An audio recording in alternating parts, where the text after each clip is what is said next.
Avec Léa Boileau, chargée de mission à la Caisse d'assurance retraite et santé au travail. Je le disais, on parle de colocation senior. Et là, ceux qui sont avec nous en Bourgogne-Franche-Comté se disent « J'en ai entendu parler, mais je n'ai pas le sentiment qu'il y en ait énormément dans la région. » Alors ont-ils raison ?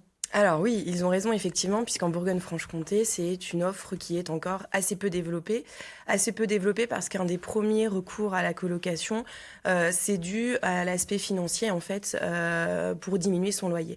Et c'est vrai que du coup, la colocation est plébiscitée plutôt dans des très grandes villes où les loyers sont très chers. On va revenir avec d'autres alternatives à découvrir ensemble. Mais d'abord, pour ceux qui se posent des questions sur la colocation et qui pensent notamment à l'auberge espagnole, qui se disent « Mais attendez, moi je suis plus étudiant, puisqu'on parle de la colocation senior ».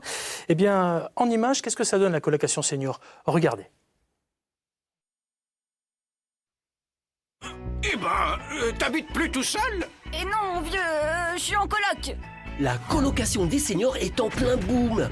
Normal, que vous soyez locataire ou bailleur, la coloc senior a plein d'avantages. Côté locataire, être en coloc vous permet de faire des économies en diminuant le loyer, au passage en bénéficiant éventuellement d'un plus grand espace. Et surtout, vous n'êtes plus seul.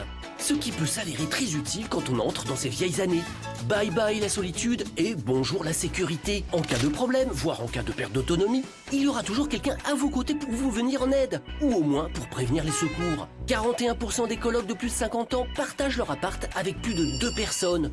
10% avec plus de 4 personnes. Rassurant donc et convivial. Ah, les belles parties de belote en perspective. Côté bailleur, c'est tout bénef aussi. Fini le turnover des petits étudiants de septembre à juin, vous pourrez compter sur des locataires stables et paisibles. Un seul bémol, il vous faudra davantage investir sur le confort et la déco de votre bien. Le senior aime bichonner son intérieur, mais en contrepartie, vous pourrez le louer un peu plus cher. Et si vous êtes un proprio senior avec des chambres vides, vous pouvez aussi prendre des locataires seniors. Adieu les repas en solo, les frais de copro trop lourds et bienvenue au partage et à la solidarité. Alors, si la coloc senior vous intéresse, consultez les sites internet dédiés, ça pullule, et n'oubliez pas qu'en signant un contrat de colocation, en cas de défaillance financière d'un des colocs, tous les autres sont solidaires. Choisissez bien vos colocs.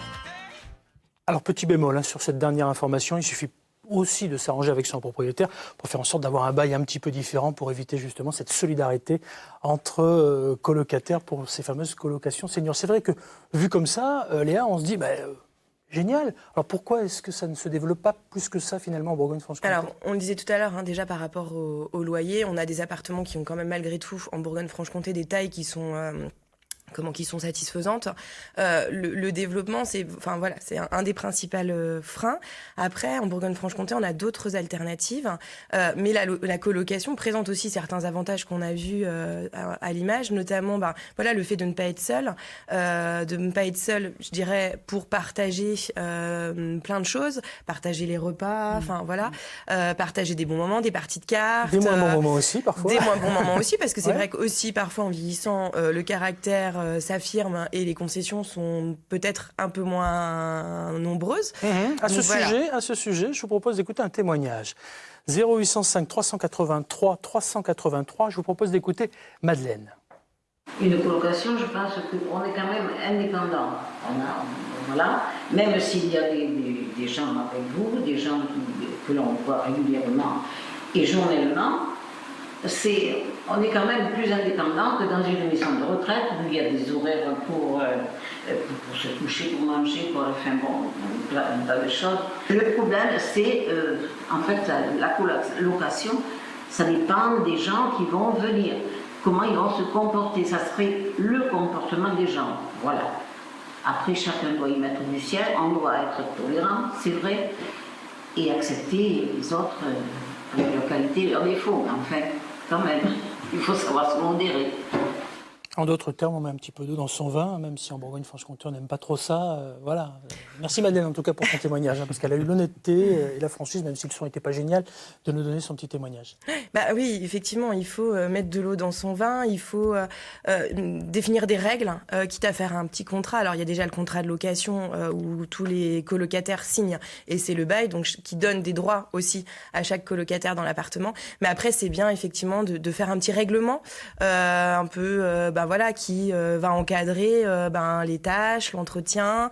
On peut aussi y définir est-ce que les repas sont partagés, est-ce que au contraire c'est un sur deux. Enfin voilà, je pense que c'est important de définir les règles de vie communes parce que effectivement il faut pas hésiter à s'y fier quand il y a des petits soucis ou des petits sauts d'humeur qui font partie de la vie aussi. Hein. Oui, et la vie c'est ça aussi. Hein. Voilà. En principe, les emmerdes, on les prend et on les met dans la poubelle. On aimerait bien, oui. On aimerait bien. C'est plus facile dans la chanson de Charles Aznavour que dans la vraie vie. Mais bon, je vous ai vu acquiescer, Aurélia, quand on parlait de repas dans ces fameuses colocations. On va découvrir d'autres alternatives d'ici quelques minutes. Mais je fais une petite parenthèse sur les repas, même si on va développer ensemble.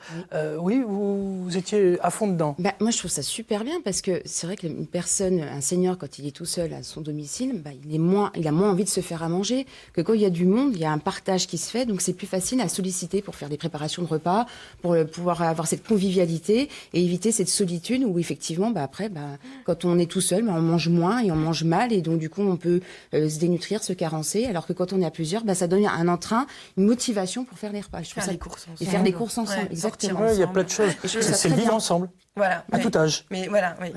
Ouais, ça c'est important. Alors vous me disiez, il y a d'autres alternatives chez nous en Bourgogne-Franche-Comté, puisqu'on l'a compris, la colocation, c'est quand même pas ce qui se fait de plus couramment dans notre région. Quelles sont ces autres alternatives ? Alors c'est vrai qu'il y a plusieurs alternatives et plusieurs types de colocation. On a vraiment la colocation entre seniors, où là on va plutôt retrouver des jeunes seniors qui recherchent vraiment une vie sociale et partagée. On va avoir une colocation intergénérationnelle, où là c'est des personnes âgées qui vont proposer des chambres à des étudiants. Notamment une plateforme nationale Toi plus moi, où là, malheureusement, on ne retrouve pas d'offres en Bourgogne-Franche-Comté. Je fais une parenthèse parce que Toi plus moi, c'est toi comme le toi TOIT. Tout à fait, oui. Okay. Oui. C'est important, c'est pas la chanson de Grégoire.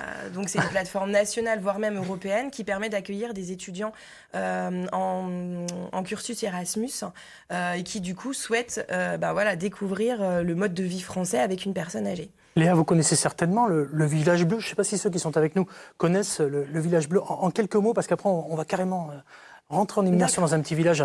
En images, en quelques mots, qu'est-ce que c'est ? Alors, c'est une forme de colocation, mais qui, je dirais, pallie un petit peu aux inconvénients de la colocation traditionnelle, puisque chacun a son espace de vie bien défini, bien propre, avec une petite pièce de vie, une chambre et puis un petit coin cuisine, mais avec des parties communes, type salle d'animation, possibilité de partager un repas aussi.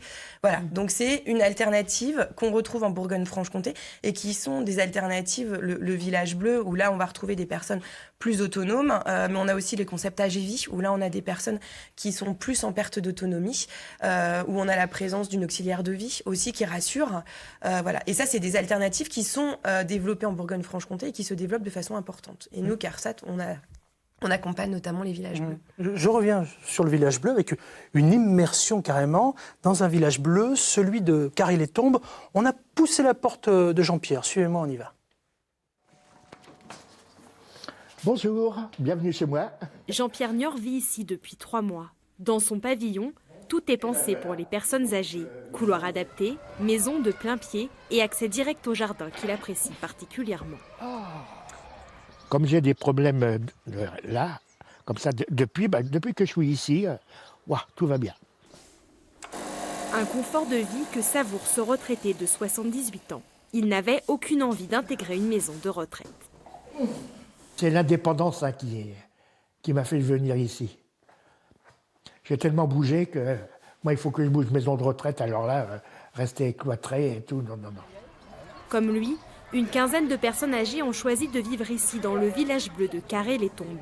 Une résidence de 12 pavillons indépendants en plein centre-ville qui propose la livraison de repas, l'aide au ménage et des activités communes pour se rencontrer. Les gens sont sympathiques ici. Ils prennent le temps de vous faire un petit coucou. Depuis que je suis ici, je suis très heureuse parce que c'est très convivial.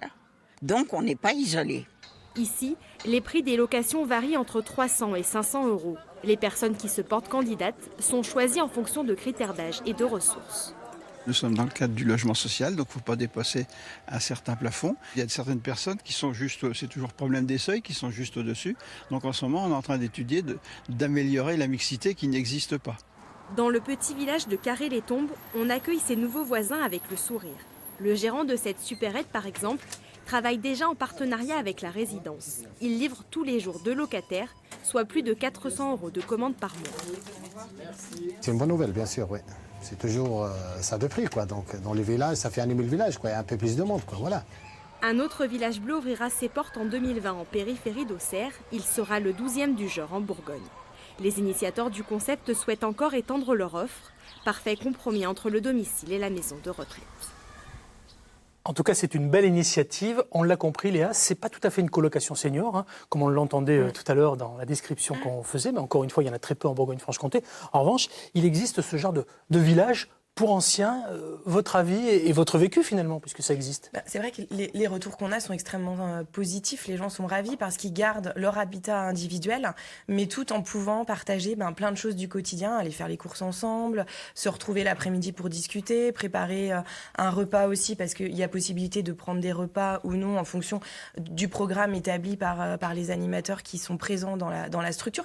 Et puis aussi cette rassurance de savoir que voilà, il y a toujours quelqu'un pas loin qui peut nous aider en cas de faiblesse.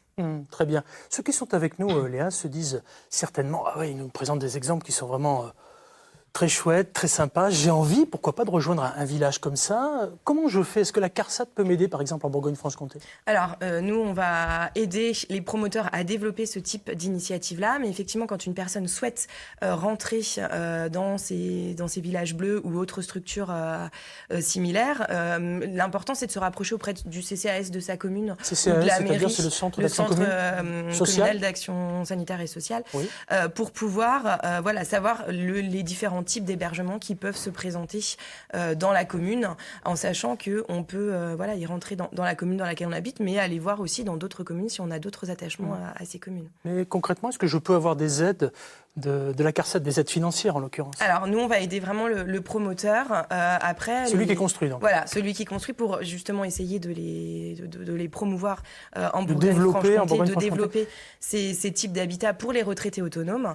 Après, il existe des aides puisque la personne est locataire de son appartement, donc elle va pouvoir bénéficier des aides en vigueur. Et là, se rapprocher effectivement du centre du CCAS qui va pouvoir aiguiller et puis dire, vous pouvez bénéficier de tel ou tel type d'aide. Est-ce qu'on peut dire aujourd'hui, il va y en avoir de plus en plus dans la région, ou est-ce qu'on est vraiment sur quelque chose qui commence à émerger à peine?